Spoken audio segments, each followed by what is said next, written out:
So we keep on hearing about this standard-based education and outcome-based education. So what is the difference between the two?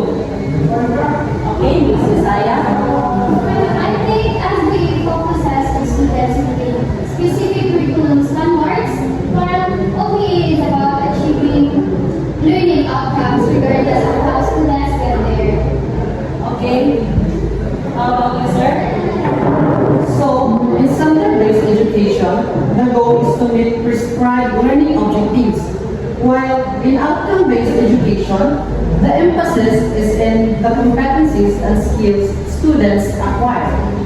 Thank you, sir. So, okay, Mr. Oliva,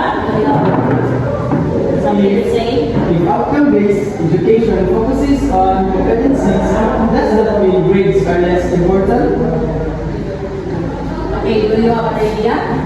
Not exactly. Grades can still measure progress, but in OBE, we focus on whether the students apply their knowledge in real world situations.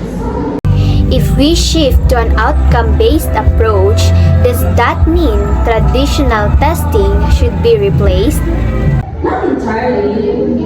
A traditional test can also be useful, but we should include performance tasks, projects, portfolio to measure the true learning. So that's all for our seminar workshop this afternoon. Thank you all for coming and for your participation. God bless us all.